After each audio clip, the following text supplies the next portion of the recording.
All right, a bit more calculus. Today we're going to do the graph of the derivative. So the first thing I'm going to do is I'm going to draw a graph of f of x.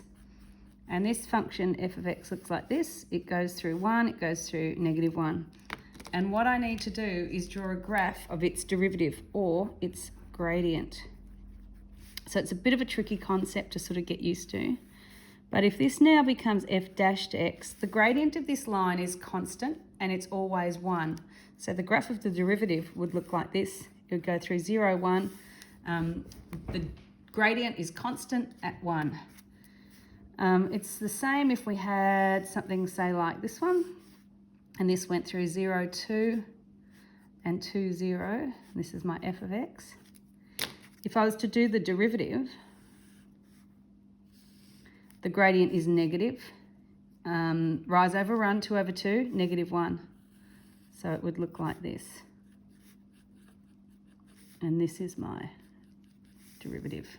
Maybe I should have done that in a different colour, but you can see it's constant and it's negative. All right, so they're sort of the fairly straightforward, the easier ones. What about if I had a parabola, function f of x, and this goes through 0, 2. So I know what the equation is, or I could predict closely what the equation is, but what does my derivative look like? All right, so initially the gradient is negative. At this point, the gradient is 0 at the turning point, and then after that it's positive. So it actually looks like this. Because it starts off negative going down and it gets less and less negative as you go through till it's 0, and then it gets a little bit positive, a little bit more, up it goes. And you also have to think, if this was, say this was x squared plus 2, then dy dx would be 2x, and that does look a bit like a graph of 2x. It's just we don't know if this had a coefficient out here, so we don't know how steep this one is. What about if we had a cubic? Something like that. I'm going to say there's a turning point here. It's not very good at 1, -3, and then at -1, 4. So we know at those turning points the gradient is 0.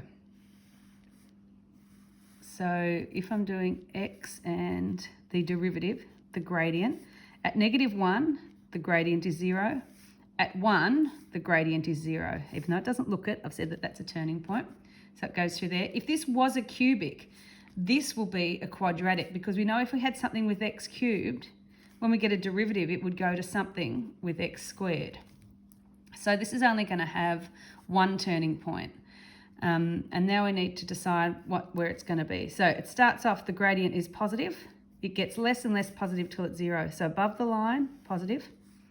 After this point at 1, the gradient is positive as well. So here. So what that means is, it's a bit tricky because of the way I've drawn it. That would have been better, wouldn't it? Sorry, I'm not going to film it again. That's a bit of a pain. And in between that, where is this turning point?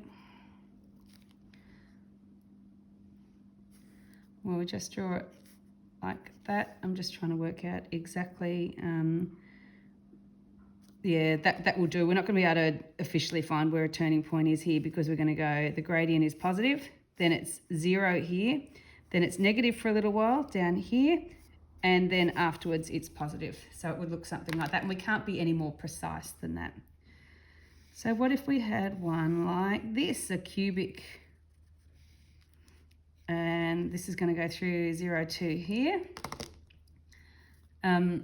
We know that with this point of inflection here, the gradient is 0. So when x is 0, the gradient is 0. And for this one, a cubic is still going to go to a quadratic, but the gradient is always positive, so it'll end up looking like that. And the last one that we'll look at, sorry, you can't see all of that. There you go. Hopefully that helps, sorry. And then this one here, I'm going to do a modulus function like that. And we talked about that earlier. Anyway, you don't really need to know too much about the modulus function, but what you do need to know is initially the gradient is negative and it's constant.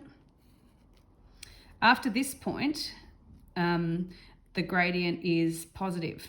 So I'm going to say this is at 1, 0. So this will go to here, and then this will go to here. The gradient's the same, negative here, positive here. So I've made it one line above, even though we don't know how steep it is. What I also know is at this point here, which we call a cusp, the derivative or the gradient is undefined. And that's why I've made these open circles. So what happens, the way you think about it is if we're approaching from this side, we say the gradient's negative. If we're approaching from this side, the gradient's positive. So at this actual point here, is it negative?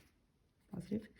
Is it negative or is it positive? Well, I'm not sure, because if it's part of this line, it's negative. If it's part of this line, it's positive. So because I'm not sure, I'm just going to make those open circles to say that it's actually undefined at that point. So undefined at a cusp. So this is a case where the graph is continuous, but the gradient is not continuous. All right, let's keep going. I'm going to choose a question from the exercises to do. So this is from exercise 5.2. I'll show you where to find that in a minute. And I'm going to do question 8. That's not one of yours, but you've got similar ones. So it says analyse the function and sketch f dash x. And I'm going to draw a cubic. It goes through 0, 8, and it goes through minus 2, 0. And at minus 2, 0, I'm going to try and draw a point of inflection. All right, so 0 gradient. I'm going to call that point of inflection. You might remember that from last year. All right, so analyse the function and sketch f dash x. So I'm going to do the f dash x first. I'm going to say at minus 2, the gradient is 0, and it's positive the whole way. So it looks like that. So what do I know? In terms of the other bit, analyse the function, we'll say for x less than minus 2, f dash x is greater than 0, and for x greater than 2, f dash x is also greater than 0, and at x equals minus 2, f dash x equals 0. So where are we going to find the work today? I want you to do exercise 5.2, and this is from Quest. So it's in chapter 5 questions. And for now, you can do up to the end of question 9. And you can see that as outlined in the work completion. So what does that all mean? I'm just going to show you where to find that on Canvas. Now this is very high tech. I'm just going to flip my camera around and I'm going to say, what are we doing? Learning modules. And then I'm going to go down to Calculus Part A. You can see my family photos and a bit of my washing there, but that's all right. And then I'm going to go to this chapter 5 questions. And if you open that up,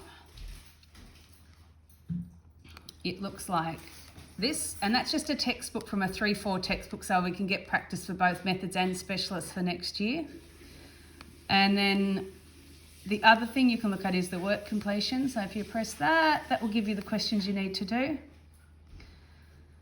So for now, we can do 5.2, and I said up to the end of question 9, and then I'll teach you how to do the next bit shortly. So if you could get onto that, that would be fabulous.